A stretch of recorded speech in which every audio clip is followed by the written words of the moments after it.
understand that every single time you have a agentic chatbot on your site, you've just opened up a attack surface.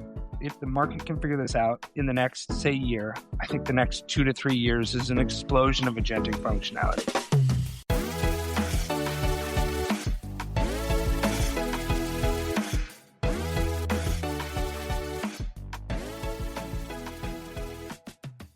Welcome to the / podcast, where we lean into the future of IT by inviting fellow thought leaders, innovators, and problem solvers to slash through its complexity. I'm your host, James Carman, and today we're talking to Logan Kelly. Logan Kelly is the co-founder and CEO of Waxell AI, a platform building the control plane for autonomous systems, helping organizations govern how AI agents operate with policy, budgets, and full observability. He spent his career at the intersection of product, infrastructure, and growth, and is now focused on making AI autonomy predictable, auditable, and safe at scale. Welcome to the / Logan.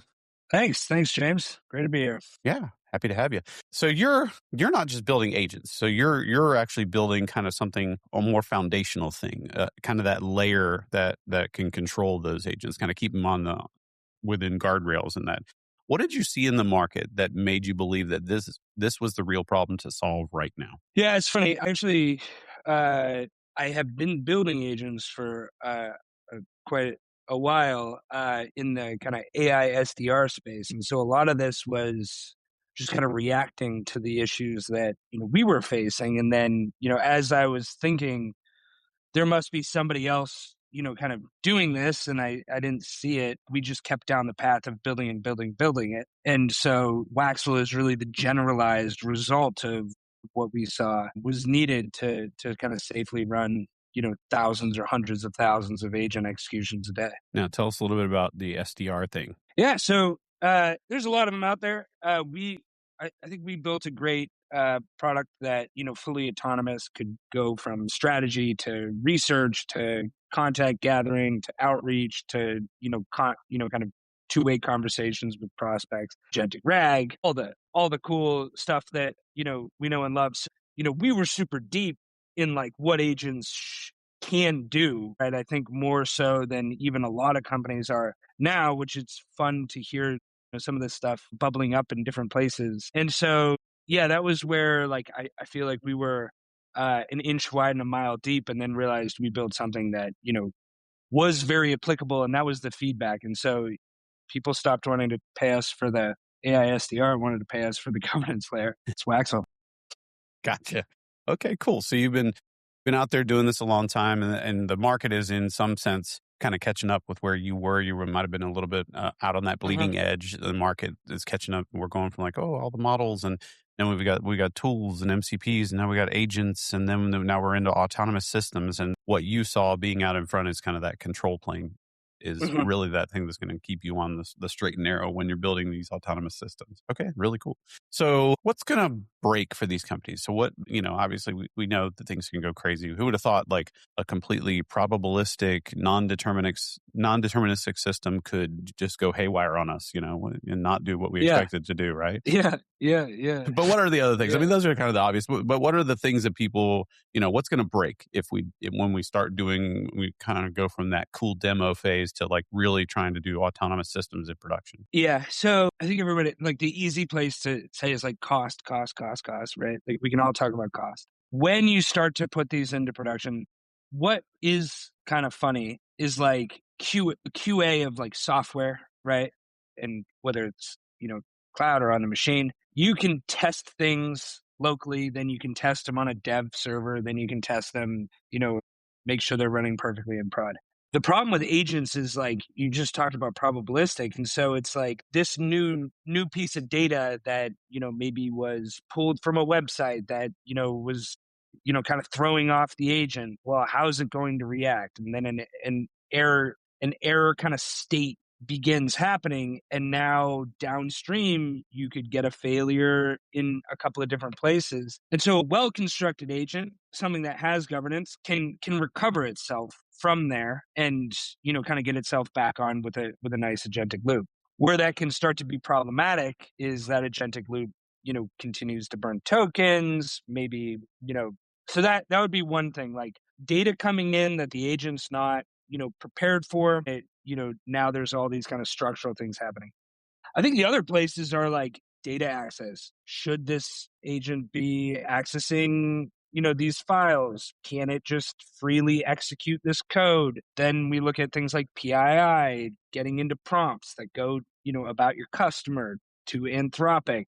That's insane, right? So can you redact that before that goes out? And so I think the list goes on and on and on, but that's kind of the fun part about agents, and the insanely scary part about agents is they really can do anything, which Mhm. means they can go wrong in 1,000 different ways. I don't think you're going to be able to test locally or QA, right? Until you kind of figure out the entire kind of corpus of things that it could interact with, which is just not possible. Yeah, I think it's interesting. You kind of bring up the idea of testing and doing those evals is what they kind of call it, right, in the industry. But like it is interesting how a minor tweak, introducing a new bit of data or something like that, it can kind of throw things off in unpredictable ways. Hmm. It's Hmm. probabilistic, as we were saying.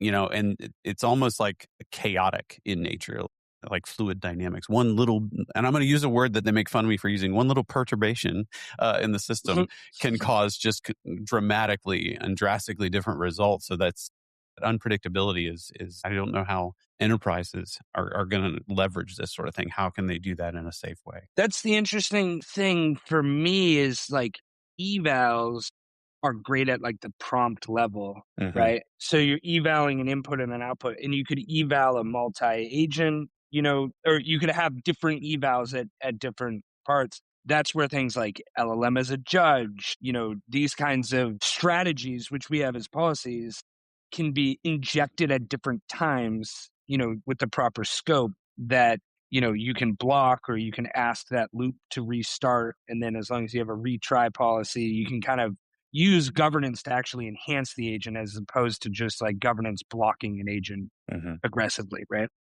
So maybe let's define that LLM as a judge thing. Say more about that. Tell me how does that work? Yeah, at its core, using it could be the same model, it could be a different model. You kind of using the like input or the kind of task that you gave the LLM back to a different LLM or the same LLM and say, hey, this is the result that we got. What does this seem like the right result?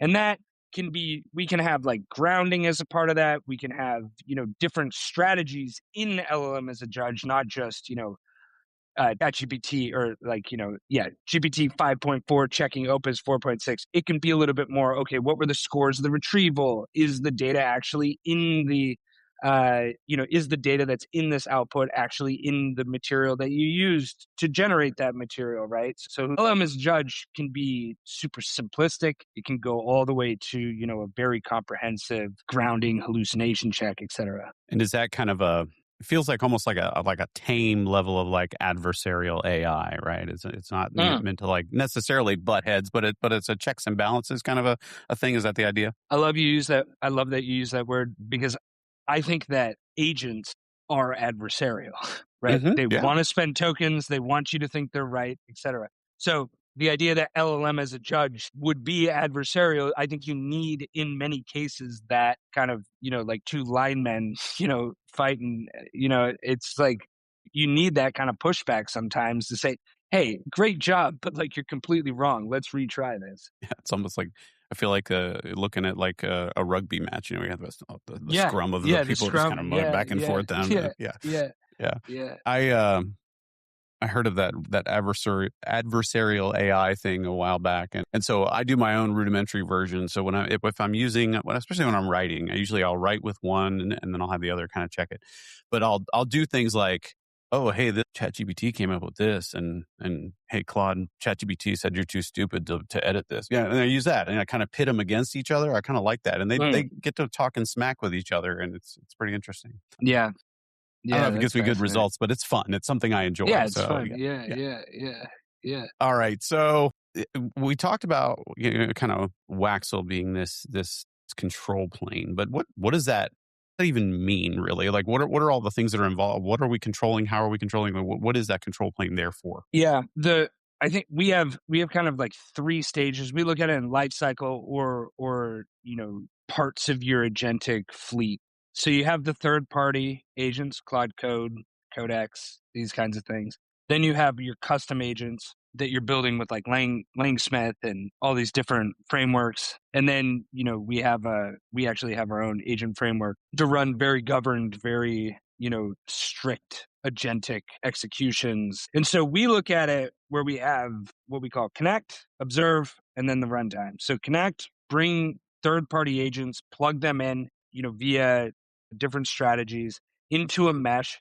The benefit of this, the kind of carrot that we give people to not bypass governance, is now you can have things like Claude Cowork talking to your, team members' Claude Cowork, which is really, really powerful. And then use Slack as a kind of, but then what you get from that is now the management can see, here's what the Claude Coworks are doing. Here's the kind of files they're accessing, all of this kind of stuff. So that's the one benefit. Then with Observe, auto instrumentation till we die. 2 lines of kind of Python code to start, and then you're getting observability in your custom agents, and then you're getting the ability to use the policy engine that actually injects the policies kind of at the runtime level. And so our vision of this is that you need to have all of your agents governed under one roof, whether they're third-party agents, whether they're coding, kind of custom build agents.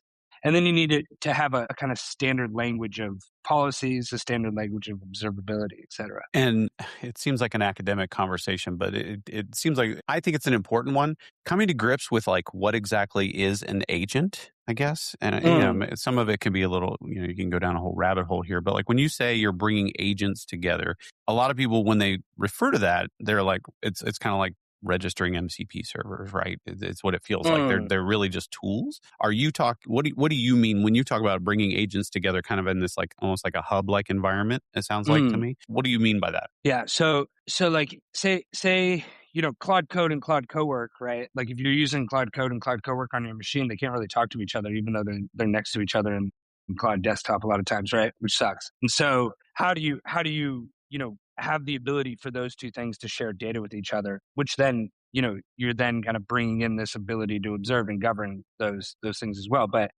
when we talk about agents being able to kind of connect into a mesh, it's done via an MCP. It's done via kind of OAuth and all these kinds of cool, or not cool, normal, authentication and processes that are out there. But the idea is now an agent you can have shared context. So not just like a tool, but now you have shared context while your agents are working on a project, right? But then as a management, I understand that those agents are working on a project. So when we talk about agents, we're talking about the kind of probabilistic engine of getting, autonomously things done, via large language models and school skills and, custom tools and all of that. Okay.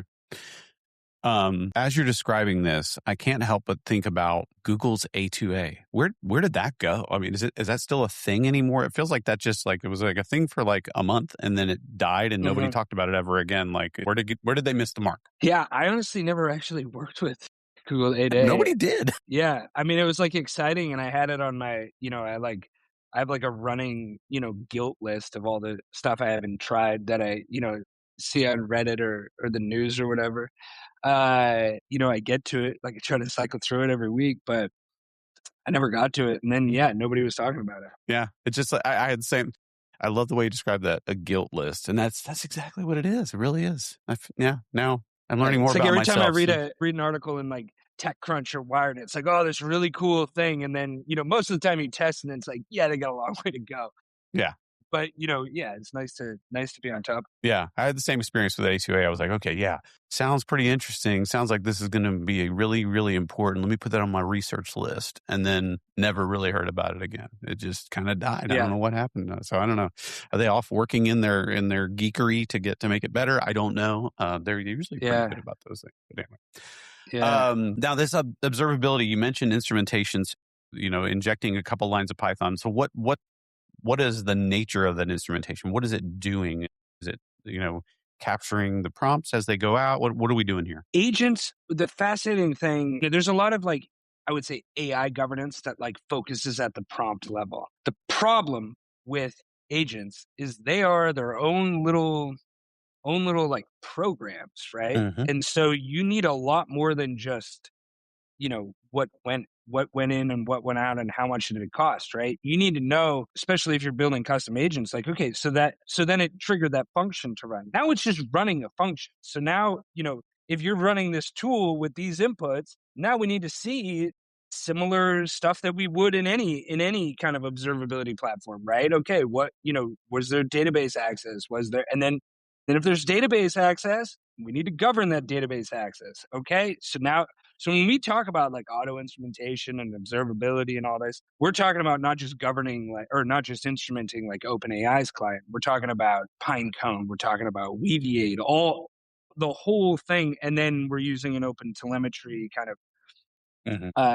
backend to bring that data in and then be able to govern from there.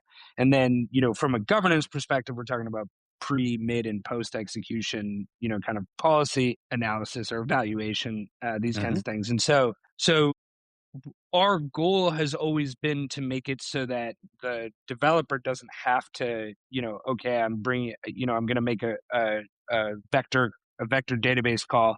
So, okay, now I need to like log what I'm going to query, and then I need to log it should just be done for them. And Yeah. then that can be used for things like LLM as a judge and all that kind of stuff. Okay. So you're kind of and it's so funny the path and the learnings and that are going on right now. I just can't help but like I'm just thinking of microservices. Like all these lessons and these things that we're doing are like, oh yeah, we did that with microservice because we realized we need to be able to see the trace of all these things that are talking to each other. Are you doing, you're kind of leaning on some of the tried and true mechanisms, those trace IDs going through traces and Yeah, spans and all that, yeah. the same stuff, right? Yeah, and then injecting things like, if you're in a multi-agent infrastructure, you need to have a lineage, right? You need to Mm. understand, okay, so we call this agent or, the results of that agent run. And so it's like, yeah, there's like the cool thing about like a lot of the Grafana, implementations, and I think everybody's like built with like Loci and all this, like that's all very like linear, right? Okay, this happened, timestamp makes sense, right? The crazy thing about like agent observability is like time is like three-dimensional at this point, Mm. right? Like, you could have two or three different agents running at the same time. So you need to be able to kind of bring these, be able to look at the agent by, this the sub agent by itself. And then you need to be able to look at it in the context of the greater kind of run.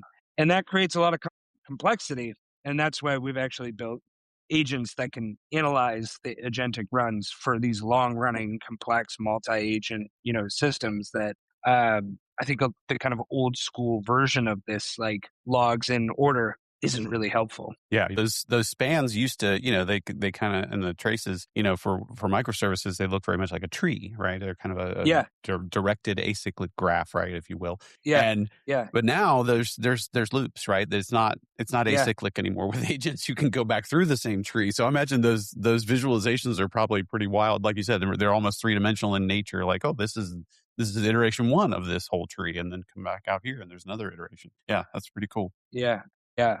Yeah, it's insane. And then, I think that's where like things like auto instrumentation and all this kind of stuff happen, because I don't think we're going to get observability and governance done the way it needs to be done if because that's going to be a whole job. Like, okay, we built the agent. Now we need to figure out how to know what the hell's going on with the agent while it's running. So Yeah. that's really where like bringing governance and observability outside of the agent. So no guardrails in the agent, put them all in the control plane and then govern it from there. I think is developers will be much happier, and the outcome of governance becomes a lot, I think, more bulletproof than kind of at that agent level. Yeah, I think you're keying in on a really interesting concept of kind of separating the control of the agents from their behaviors. You Mhm. don't need to necessarily bake all of that into the behavior when you're defining the agents. You can focus on that, and then the control plane itself is that control mechanism. Is that where you're headed? Yeah, yeah. Because like, I mean, none of us love to write like boilerplate code every single time we do something, Nope. right? It's a Yep. bummer. Correct. Yeah. And so like some of, in my experience, like building an agent, you're kind of copying and pasting, like, oh, here's how I solved this. Okay. And you do that like 3 or 4 times and it's like, okay, well, this needs to like, let's bring this up a level, right? And so what we say is we want developers to be building agents intent first. What should the agent do, right? Now, there are things that, in the prompts and all that kind of stuff, you want to ensure that the agent is not, doing the kind of wrong things, but that's just building a good agent, right? And then, yeah, the governance, bring that outside of the agent for sure. Kind of interesting separation. Is this almost like, I don't know, future proof your agents? You're defining the intent and they kind of run in a control plane. But then as we've seen, everything's evolving all around us in lightning Hmm. speed, right? Right now we're at ludicrous speed of evolution here. Yeah, Like yeah. as we learn and we figure out new ways to put those guardrails and governance and all of that, the control plane can kind of be upgraded without having to mess with your agents. Is that the idea as well? Exactly. Yeah, yeah. Because you want to be able to run as fast as possible. And I think one thing, the other piece of bringing the kind of governance layer outside of the agents is now you can bring in people who are, cost policies can be looked at by an analyst or a person, an operation person who cares about that thing. Whereas, quality can be carried, right? So you can bring other parts of the organization into the governance, which also allows you to then have a more kind of bulletproof, organizational understanding of how these agents should act. So yeah. You hit on something earlier, and I haven't had a chance to weave it back into the conversation. But you mentioned something around like, as we're using these LLMs and these tools, and we have data and information. If we have PII or some sort of sensitive data of some sort, if we want to work with that in the context of an LLM driven system, are we just hosed, like we just don't do it? How can we do that in a safe way that I can still get the benefit? Because a lot of times they don't need like to know it's John Smith. The Yeah. LLM doesn't need to know it's John Smith and where that person lives or whatever. How can we bridge that gap? It's not a binary all or nothing, right? Right.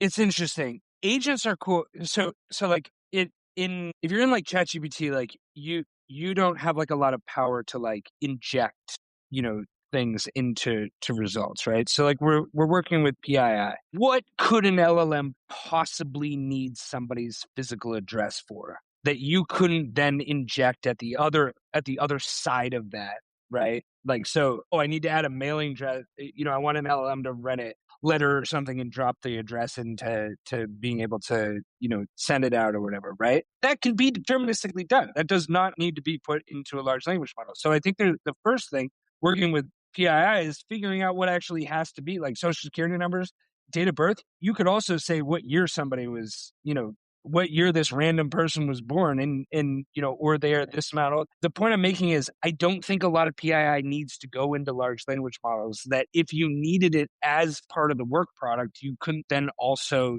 using like structured outputs and all this kind of stuff, add it back in on the other side of it's like tossing the football over the fence and catching it on the other side. That's how I see PII. We believe that you should not have a lot of PII going into LLMs. We have like a redact functionality. So you redact like the person's name. And then the other piece is if you really need to use PII in large language models, that's where I would start to look at private LLMs, right? So, does Anthropic need to know Susie Smith's date of birth? I'm not sure. I don't think they do. I'm with you on that No. one.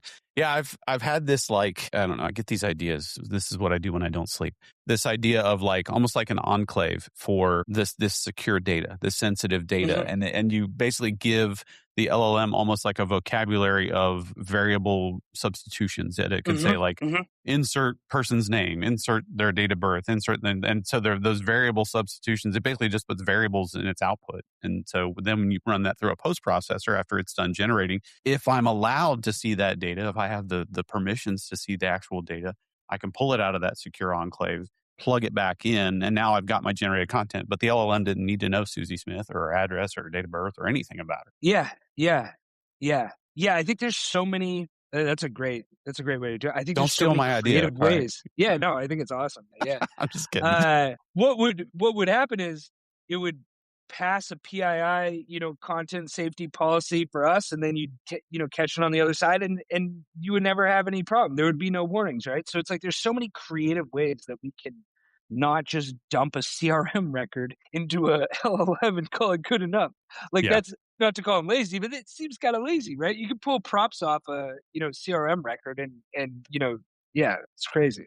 Crazy. Yeah, I think I think a lot of people are, they've grown up with these chat GPTs and stuff, and they kind of just treat it like their best friend. They're sending all kinds of crazy. Oh, hey, what about if I have this rash? I mean, like, they're just like talking about medical history and all this sort of stuff with these. It's going to be there's going to be a reckoning, I think, in about like 10 Oh, years where there's just all of this information about us that there was already a bunch out there, but now it's probably even worse because you're just freely giving it away. I know, It's it's nuts. crazy. It's Yeah. crazy. Like one console log on a production server, Mhm. I'm not saying I want to do it, but I'm sure there's a lot of people who would be interested in, just siphoning off. Oh, this domain is who signed up for the email. I'm just gonna sit here and collect it. I just Mm, don't see that as like super good idea to share that like really sensitive stuff about me on a large level. yeah. And I love AI. I Yeah. see Oh, so much yeah. promise in it, but yeah. Yeah. But I think we're moving so fast. And, in some sense you have to. Innovation, you have to move fast to keep ahead of everyone else and keep up with the Joneses and all that stuff. But some of this, like, we need maybe be a little more, I know the whole responsible AI, that's kind of the thing, right? But more prudent, right? We need to be a little more prudent, take a little time to like maybe think a little bit before we do something. And yeah, Yeah. I'm with you. I mean, we didn't get it right with social media, right? So No. nobody did social media responsibly. You look at your memories from 20 years ago on Facebook and it's like, wow, that was wild. So I mean, I don't know why we think we're gonna get it right with AI when, we haven't gotten it right with social media to this day. Now we'll be talking about this in 10 years and, we're like, Yeah. yeah, we really Yeah. screwed up on that one, didn't Yeah. we? How are people gonna be getting canceled over what they said to ChatGPT in 10 years? Yeah. That's the new one. They don't have to like go through my Yeah. social media, Yeah. something I publicly posted on purpose. Yeah. It's worse than that. Now it's something I didn't think was going to be public. Yeah. Wow. Now, this concept, are there already patterns and frameworks? I know you said you're doing some redacting type work. Can this be done and retrofitted onto things and bolted on from the outside? Can these behaviors and these good practices be bolted on? And can the control plane interject and say, hey, probably shouldn't be doing that. Let me hold on to that information and anonymize for you or placeholders or Yeah, so it's cool. We built the Waxel Observe system to be able to just, kind of auto instrument on the system, and then we actually have a system that, or like an agentic system that uses private LLMs when it's looking at your data Mhm. that will find non-obvious policies that should be created, right? So, our one of like as we were building the Waxel interface, it was like, wow, this feels a lot like AWS.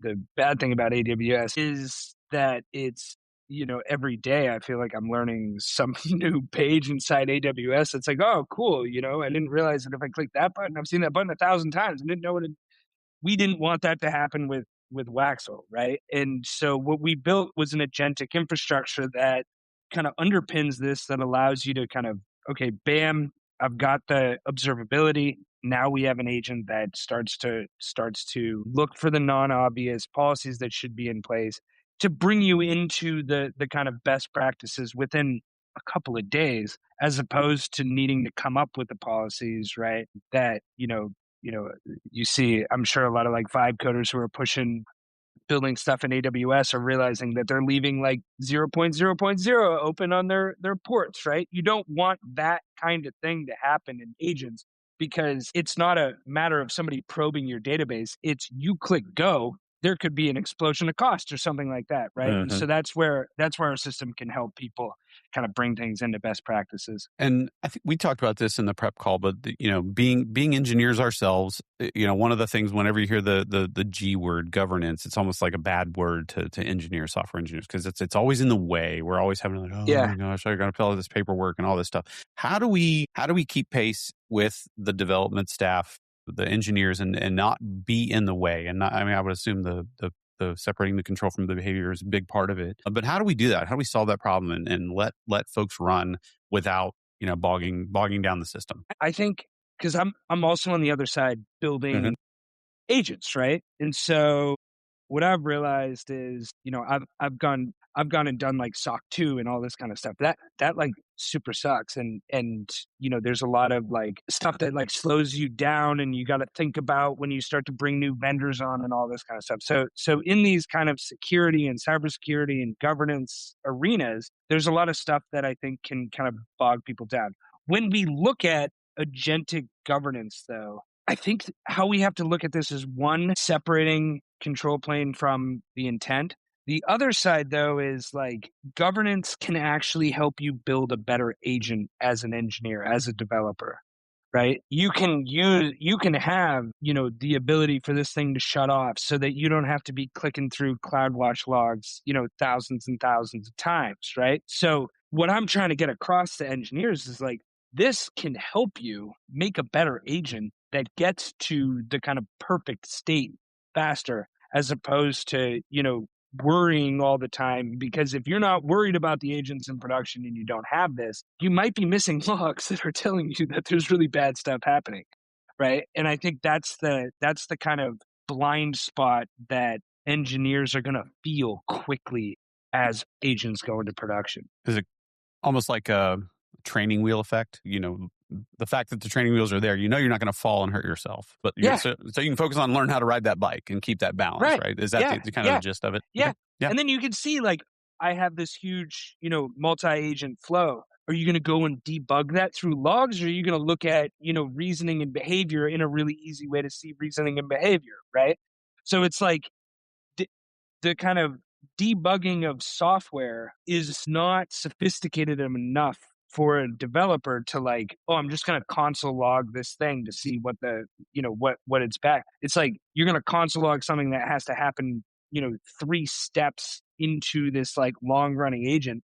Good luck. Or you just see what happened and then, okay, cool. Do I need to put a policy? Do I just need to, put a warning here? Right. And I can pick that up. So that's how I see it, is like governance will become a huge value to engineers, I think, where they'll see like, oh, wow, this will help me from ever getting egg on my face, as opposed to like some system admin being like, you can't run it. I think, yeah. Somebody beating you up all the time. All right. So right. The future, let's get our crystal ball out. Where's this heading? Next 2 to 3 years, what do you see? What's going to happen with the industry and with respect to this? Until governance is figured out, I don't think agents are going to be able to be run in production at the enterprise like they think. Whether that's the way we're doing it, whether there's some novel way that, comes about in, 6 months.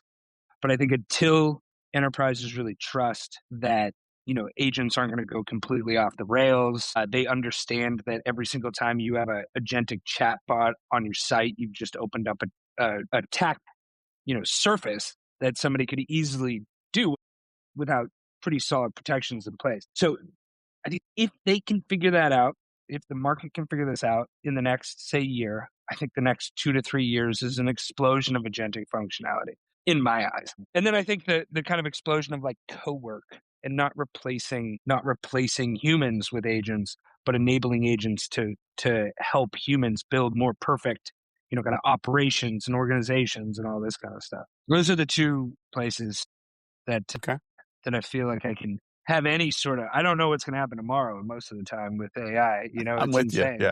Yeah. It's crazy.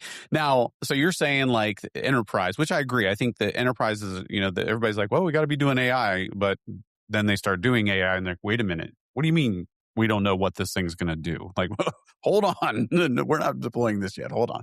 So you think we're going to be stuck in like ragland for a while until this thing starts to settle and we start to see things that make people feel safe and secure and predictable and all of that?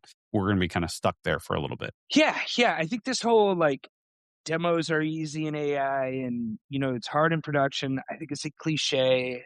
I think it's because, maybe we haven't really seen agents running it at the scale that we need them to run. But I think once we do that, then it's really about, can I trust that this is going to do the right thing? And that's where I'm hustling, because I think agents can be game changing. And, my company doesn't blow up until all these enterprises are like, yeah, we're going for agents, right? So I think that's where the work has to happen. If we stopped building functionality for 6 months and just focused on, tightening up the foundation, I think the world, but that's not going to happen, right? We're going to launch OpenClaw, right? Like, you know. Yeah. Exactly. I think you're in a good place as far as like that idea of building that control plane and iterating and making that more and more sophisticated, that concept more and more sophisticated as we go along. I think you're in a good spot. I think that's going to help those enterprises start to feel safe and be deploying, which is one reason why this conversation is very interesting and very timely. Okay. This is great. We could probably talk for hours about this stuff. This is everything that's going on in every company right now. We're talking about all the same stuff that everybody's thinking about and worrying about. But we do need to move on to our next segment of the show. Next segment is Ship It or Skip It. Ship or skip. Everybody, we got to tell us if you ship or skip. And the idea here is we'll throw out a topic and you say, ship it, yeah, I like that, or skip it, nah, I don't like that. You just brought up one of them, OpenClaw. Where are we at on that? Skip it for now. Okay. Say more words. I think it's what I've learned about AI is to not, trash can anything. Mm-hmm. I think it's a little hyped for what are we trying to have agents do? And I see if we focus more on operationalizing agents as opposed to making it so I don't have to text message my friends or whatever, that's where I see it. So I feel like foundationally it could be really valuable. I think how we're using it is a toy. Is it the open nature of OpenClaw that's the big danger right now? Is that why you fear? I mean, there's a lot of talk about like agent orchestration and all this kind of stuff, right? Like, so being able to take like big, pieces of data or big sets of data from different disparate sources and being able to drive agents with those, right? And like that, I think is where the kind of value of agents really comes in, is this like orchestration, this like, really scope down use cases that can, and then OpenClaw is just like, yeah, I'll have it do everything, right? So it kind of flies counter to, if it's doing everything, like maybe it can kind of do a lot of stuff. That said, you never know.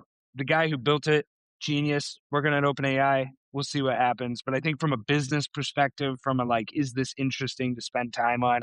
I'd skip it. Yeah. I don't think in the enterprise I wouldn't be messing around with it. I mean, maybe a startup, but I don't see banks. I don't see the big firms doing that. I don't even run it in my house yet, and it's really cool. I'm trying to figure out like how can I do it safely, like because I would love to tinker, put it on my guilt list or whatever. I would love to tinker with it, but it is kind of scary. Like you said, at least with like OpenAI or Anthropic or one of those, there's a company there. Like they have a vested interest in not screwing up and not exposing all of my data that their product, if their product was known to do that, they're going to lose money. So there's a vested interest, right? That's symbiotic in that way. But with the open source community, and I'm an open source guy, I've been Apache Software Foundation for many, many years, right? So I love open source, but this is a whole nother ballgame. It scares me because I don't know. It's pretty scary to me. So I'm with you. I'm with you on the skip it. We've spoken to folks about, and I think we might be on the opposite sides of this one, but Claude Code. Love Claude Code.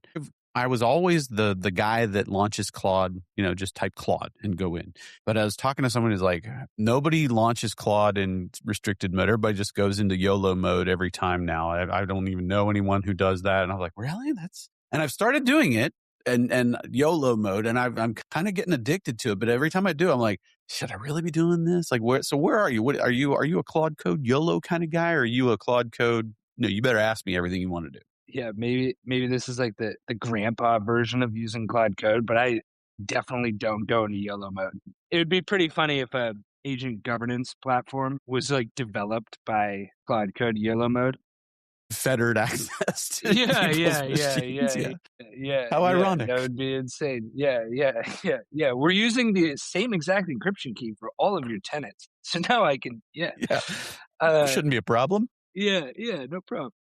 So not a fan. I think it's cool, but I think it definitely depends on what you're working on and what the only place that I would see is like if you're in the early stages of a prototype, go into YOLO mode. But if you were like trying to have Claude Code solving very specific problems that, could potentially have you go backwards, or you have a local database that has good data that you seeded, like why would you put yourself in a place that you could possibly lose that, the kind of progress you made just because you didn't want to press yes? I mean, how like Yeah. Yeah, and it's funny because it's like the balance is like, okay, I could launch into this unfettered access mode. I call it, that's not what they call it.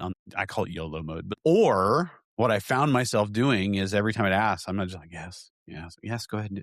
Stop asking. Yes, please, just go do that. Like, yes, you can run LS in yet another directory. It's okay. It's okay, Claude. So I find myself it's like a bother. It's like, remember, what was it like Windows? Was it Vista? Was it Vista? Was the thing that like everything you wanted? Are you sure you want to do that? And you say, yes, I do. And are you really sure you want to do that? So that's how I kind of felt about it. But I have seen when I do launch into like the unfettered, it's like it started to go down a path of like, oh, well, let me just fix that in the test database out in the test environment. Like, whoa, whoa, hold on a second. Don't be messing around with stuff off my machine. Quit messing with that. Yeah. So yeah. I feel like I kind of reel Claude back in to while it's even doing stuff, because I'm like, I know you're gonna figure this stuff out, but like also like I'd rather you just not look in this directory that, you know, kind of doesn't have anything to do with what you're trying to solve, right? So like I don't know. I'd rather have a tighter leash on things, and you know, yeah. It feels like, and I don't know if they build these safeguards into the system, but like there should be like those there be dragons type things. Like you never go there. Like don't go into my .ssh directory ever, Claude. Like don't do that. Like those sort of don't guardrails should be there. Yeah, don't even, never ask, never even try. There's no reason for you to be there. Yeah. Yeah. I don't know. I feel like those sort of things should be built into the system, so I don't have to say yes, or you shouldn't even ask for those sort of things. But yeah. Anyway, what about this? This has been a kind of an interesting one. People have. What about AI used for like content generation? We use AI for a lot of content generation. That's like a bit hardcore. The caveat is, I think like ChatGPT for content generation is pretty weak. And not because like the large language model behind it is weak. The way we do a lot of it is, you know, we have a big co-work kind of infrastructure. And so we, you know, can kind of send it down these paths of here's the blog articles that were already created. Here's, you know, source material. Here's our docs, right? And so it's like to write good content where it's not just saying stuff to try to be smart, and you don't have to keep copying and pasting stuff. You know, you can have a file system that's kind of yours. Part of that is in the Waxell Connect product. Shameless plug. So I think AI to generate content, I think is wonderful, but it's really about how much context do you already have for it versus how much do you need to kind of create for it. And that's where it gets kind of tedious, is like to, you know, a good blog article has a bunch of sources. It has all this kind of who we are. So that's our take on it. My take on it. Yeah, I kind of like it. I mean, I think there's, you know, definitely early on, if we're talking about content like creative content like music or movies or something like that, I still don't know if I think from a novelty standpoint, it would kind of be cool to see a full feature length film completely done with AI. I think it'd be cool from a novelty, but I don't know that I want the art form going there. You know, I think I still want there to be some human level involvement. Yeah. But yeah, we use it for, you know, content generation. I think it's a good tool, and I'm with you. I don't think ChatGPT does a great job. I think Claude, from a writing standpoint, Claude blows its doors off for me. I've been in the way I write and what I like to write. Claude blows ChatGPT's doors off mostly in like everything. Yeah, it does. It does. It really does. Now, it's the benchmarks are. I mean, it's pretty clear. It's pretty awesome. Although I don't know if you see this. Like there was like a time. There was last week. There was like a series of like 4 days, and I'm like, what is wrong with Claude? What is wrong with you, dude? Like, what's going on? Like, did you get a lobotomy or something? Like, what's going on? Do you experience that sort of phenomenon as well? Yeah, I definitely do. It's funny you bring that up, because I was like, I wear like a whoop strap, and I was like, why was my stress higher last week? You know, and it's like, yeah, there's those times you need to, you know, you have a complex problem and you need to like really understand it. And it feels like it couldn't quite get the context sorted right. And I think it coincided with like the update to the 1 million context, right? It kept on telling me to start a new session and all this kind of stuff. And it's like, bro, 10% of the 1 million context, I'm supposed to be able to use it. Yeah, you know? exactly. Yeah. Yeah. Now, so the timing of did you have the same experience? Like it was like last week sometime, like beginning Yeah, of I last think it week. had I to was like, do what? when they like auto updated all of us to the 1 million Okay. context. Yeah. Yeah, I went and Yeah. searched Twitter because I was like, this is so dramatic. It seems like so obvious. There's got to be other people, and there were other people saying the same sort of thing. I didn't know if it was like I was just working on a different type of problem, and it's just. But no, it was like, what are you even doing? No, stop. Anyway, like he's a person or something. Anyway, we're Yeah. getting a Yeah. little crazy here. All right, so vibe coding, where are you at on that? That's been something we ask a lot of people about. I mean, we're talking about Cloud Code. I think like agentic, I saw like agentic engineering was the term. And it's like, I think coming off the street using Cloud Code or GPT or Codex or whatever to build a product and then putting it on LinkedIn like you replaced HubSpot is the most audacious, insane thing I've ever heard in my life, right? So if that's vibe coding as we know it today, I don't think the original term was like meant to mean that. But like using AI to help, build kind of like right boilerplate or help you reason through a problem and do research and write, I have it write a lot of UI because I personally hate Mm-hmm. front end development, right? And Yep, it's pretty good at doing front end development, right? does a great job.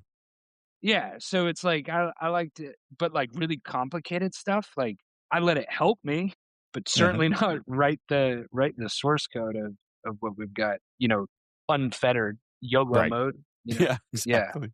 Yeah. Yeah, it's this conversation's it's hard to not sound like because it can sound very self-serving and it can also sound very gatekeeping, for people like me. And I've been doing software engineering for 30 years, those sort of things. And to kind of poo-poo the idea of I don't want to gatekeep. I do like the idea of democratization because I think we've never had like just so many software developers that were just falling out our ears. You know what I mean? Like we always needed more software engineers. So I would love for more people to get into our industry, and I don't want to gatekeep. But there is an amount of rigor. We've seen it, and that we're seeing more and more of it now with people who aren't trained, who haven't had the Yeah. experience, releasing things out to production and giving people's data away, all of the problems that we Yeah. know are going to Yeah. happen.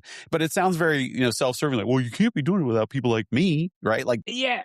But I think like, so I learned, I'm like kind of self-taught, like it was Udemy yeah, courses back like 8 years ago in Stack Overflow, which by the way, you want to talk about gatekeeping, right? Stack Overflow was like, like I asked like 2 questions because I was naive enough to ask a question on Stack Overflow. But other than that, it was, but there was like a speed at which you kind of went, right? When you were I'm writing this code and then I can't get this to, and you're looking at the error over and over again. And then you can commit to memory what that actually means. And so, yeah, I agree with you. Like I'm self-taught. I didn't like the gatekeepers, right? But I think it's the audacity to then say, I've mm, done this for a weekend. This is prod ready. I'm going to cancel HubSpot. That's like missing so much of the point of like, have you actually had a user like test this and go through having a user test what you built and see how good you feel about what you actually just built. Cause that's like an important part about being a developer, right? Is like getting kind of beat up that first time. And I think there's a lot of like skipping of the important steps in becoming somebody who can reason through sophisticated piece of technology. yeah, I'm with you. The conversation, it's an interesting one. It's a difficult one at times, and you don't want to, as you said, we don't want to gatekeep. We don't want to. Anyway, I'm with you. I'm on the same side. I think agentic engineering is absolutely ship it all day long. Yeah. Just turning over these tools that can do some really crazy things over to the uninitiated, unfettered, just like you wouldn't do Yeah. it with Claude. Probably not a great idea. Okay. All right. That's it for Ship It or Skip It. Now we're moving on to our most important segment of the entire show. As you know, if you've listened to the show before, you know that our lightning round is what people tune in for. This is the most important stuff. People usually fast forward through all of what we've just said, so they're not going to hear any of all those bits Nice. of wisdom that we've given out there. Nobody's going to listen to that. They're tuning in for this lightning round.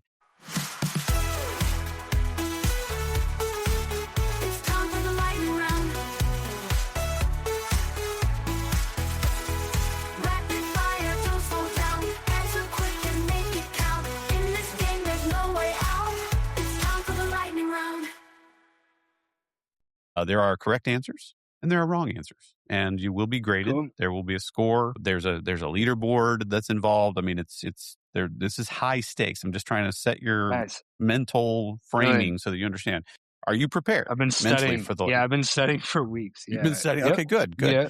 Yeah. Yep. I don't know what you would study, but okay. So let's get into it. Let's get into one of the. This is what people want to know. Do you snore? I never believe that I snore, but my wife certainly thinks I do. Same exact thing. All right. Here we were doing a little bit of a social experiment here at the / asking people this question. We've got some interesting data on this. Do you like the smell of gasoline? That's interesting. I used to be in the car business, and I got to Huh? tell you, when I walk past, a gas station or these kinds of things, I don't know if I like the smell of gasoline, but it is kind of feel at home in that world, So maybe, So I guess you could it's say not yes, you're not but averse to it. Yeah. Yes. I think what we found, a lot of people say yes to the question. They like the smell of gasoline, but it's typically an associative thing. It's like, oh yeah, it reminds me of Mhm. going to the beach with my dad or whatever, right? This is bringing back memories. So same sort of thing with you. Okay. How many cups of coffee do you drink per day? It's more like shots of espresso. Okay. I drink like probably 3 red eyes a day. That's kind of where I'm at these days. Did you go to like a sleepaway summer camp when you were a kid? We got a soccer camp quite a bit. Nice. Do you Instagram your food? Absolutely not. Let's see. If you're journaling, are you the kind of person who's going to journal on a paper, or are you going to use a digital kind of form for journaling if you're going to journal? I try to do that stuff on paper. Okay. Find a lot of tech people like that. It's Yeah. interesting. They like to go old school. So the longer you're in technology, the more you're like, give me a house in the mountains. Yes. Yeah, I want to farm. Yeah. I want to grow my own to food. Alaska. Yeah. It's funny. What size bed do you prefer? I'd like the king. Yeah. A lot of people say that. That's a good answer. Let's see here. Do you know how to salsa dance? I've actually been to Colombia, like Cali, Colombia, where they have the best ones, and got embarrassed enough times. But if I drink enough aguardiente, I'll do it all night. Okay. Yeah. All right. So, I mean, here in the States, you'd probably be passable. Absolutely not. Yeah. Yeah. No? Yeah. No. Oh, it'd be terrible. Yeah. You'd be terrible. Okay. Yeah. Let's see. Is double dipping at a party ever acceptable? Never. Never. That's so gross. Yeah. I'm with you. Who was your first celebrity crush? Probably like the Christina Aguilera, Britney Spears. That was my age bracket. Britney's not doing great these days. She's a little out there. Yeah. I'm sure she probably could still sing, but she's dancing with knives and stuff, and it's a different genre for her. Yeah. What's your favorite holiday? Thanksgiving and 4th of July. Those are okay.